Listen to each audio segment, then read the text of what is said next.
My pleasure to be with you all during this year's ASW conference during Climate Action Week. My name is Eric Usher. I'm the head of the UNEP Finance Initiative, which is the UN body that partners with the finance industry to establish frameworks for establishing the norms for responsible conduct of issues of sustainability and ESG. We've seen a lot going on in recent times. And to some extent, I can say that right now, more than ever, maybe we're standing at a widening chasm. The world's natural systems are breaking down while political focus is quite clearly elsewhere. Now, taking the positive view, over the past few years, thousands of banks, insurers, and investors have started listening to the science and championing sustainability. And this has helped drive trillions of dollars into ESG and climate-aligned assets. It was really considered the right thing to do until maybe today some would say it's not, at least not in some quarters. Now, greenwashing certainly I think was a valid concern as the markets scaled up so quickly on their sustainability engagements. Today, maybe this is somewhat less of an issue, and I think the noise in the space has mostly been washed away. So there are some positives in terms of the current context. But of course, today, the term green hushing is one that's much more spoken about. It's the order of the day. But I think amidst sort of the sounds of silence, I do believe that many in the finance industry and in the community aren't actually altering their approaches so significantly, but rather just how they speak about them, if they speak at all. I think the reason is simple. The facts differ from the politics, and as fiduciaries, financiers must prioritize facts over political noise. What are the facts? Well, the facts are that a staggering 3.6 billion people currently are highly vulnerable to climate change impacts. This includes both the wealthiest, who can no longer insure their coastal properties, to the poorest, who have to worry about the next crop yield. The facts are that current policies have us on the path to up to 3.1 degrees Celsius. The facts that are in 2024, the estimated economic losses from extreme weather events worldwide was in the order of $400 billion US, of which only about $150 billion was insured.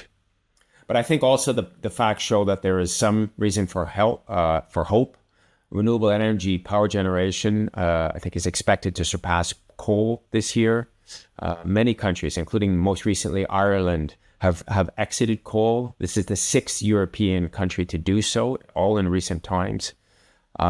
India has reached its Paris target of 50% non-fossil fuel power capacity 5 years early. In 2024, China's energy intensity and carbon intensity were down 3.8 and 3.4% respectively. And China now is projected to add 500 gigawatts of wind and solar in 2025, giving clean power a 48% share in total electricity, which is overtaking coal and gas combined for the first time. Electric vehicles, meanwhile, and energy storage are showing a blistering pace of growth around the world. Global EV sales are up 24% year on year this past June. And for example, Australia is seeing off-the-chart surge in battery storage installations.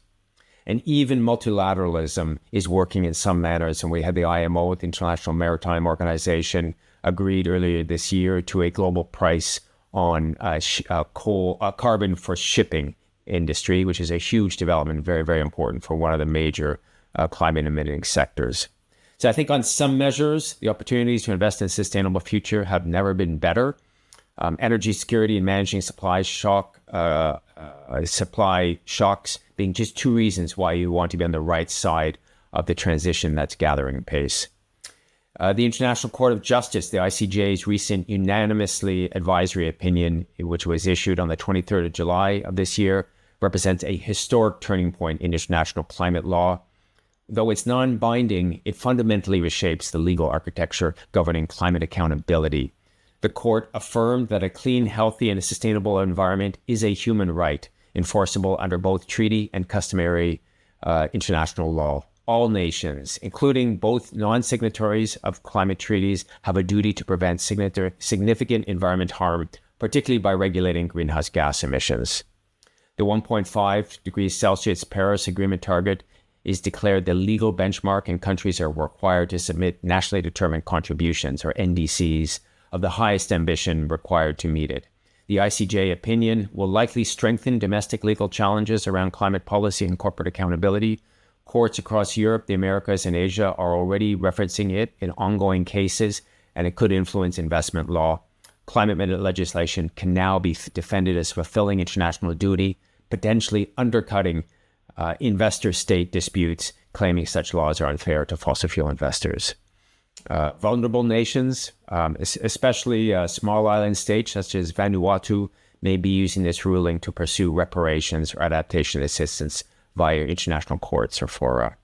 At present, there are over 3,000 climate lawsuits which have been filed in 60 countries as of this past June.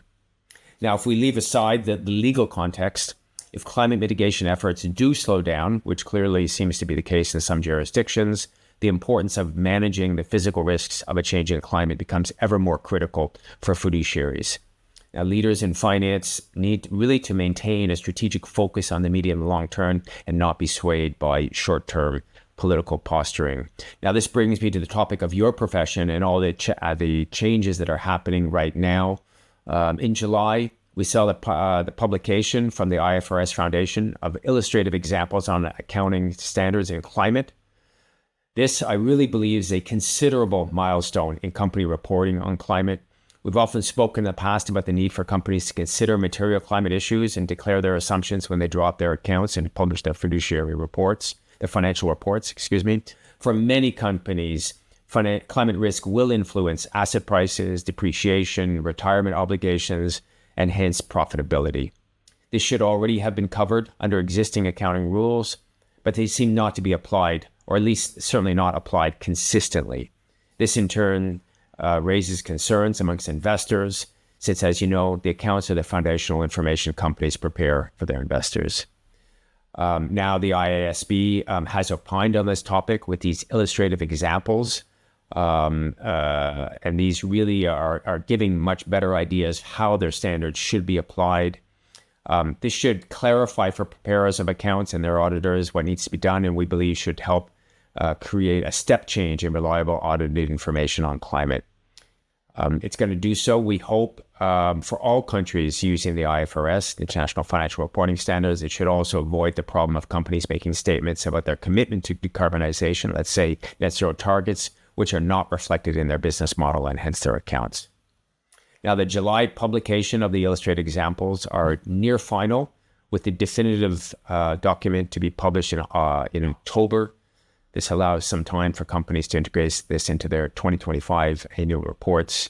I don't believe that the guidance is going to change much between now and then, but it's ever so important that issuers and auditors are reminded of the need to follow these examples.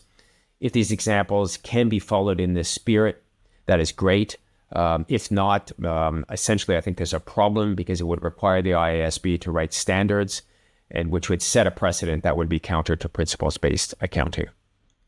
And then we also have the hugely important developments associated with the International Sustainability Standards Board, the ISSB, the sister organization to IASB, with their initial standards on sustainability and climate disclosures. And as of July of this year, a total of 16 jurisdictions have formally adopted the ISSB standards, either voluntarily or mandatorily, and an additional 20 jurisdictions are actively planning to do so.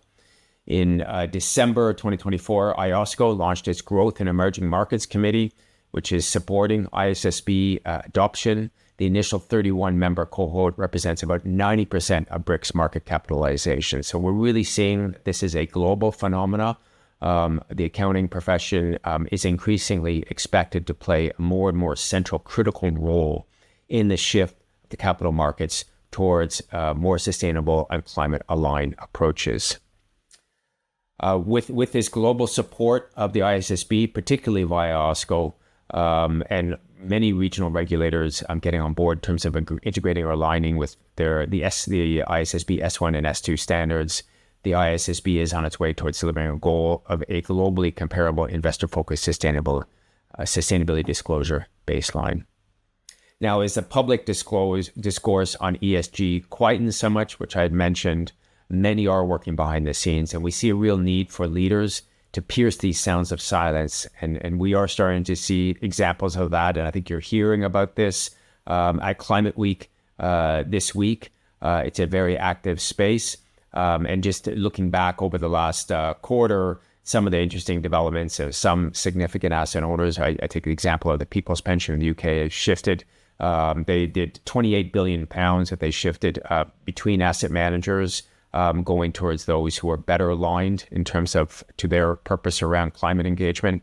We have, for instance, in New York, the New York City pension funds, which have been threatened to drop asset managers, which lacks solid net zero plans. We have major insurers in Europe, including, for instance, AXA, Allianz Generali, Aviva, which earlier this year have issued their net zero transition plans, which is becoming more of an expected industry practice. And of course, we have the COP30, the climate COP, coming up later this year in Belém, Brazil. It's going to be symbolic. We have President Lula da Silva is leading the charge, and we've heard positive signals from many, including President Xi in China and others, about the need to keep up ambition. The clock is ticking, and the window for meaningful action is rapidly closing. I think in these challenging times and political headwinds, it's imperative that we listen to the facts, come together, and speak up to combat those who threaten our planet's future and the communities and businesses who you serve and enable. A big thank you for the invitation. Best wishes for a very successful conference.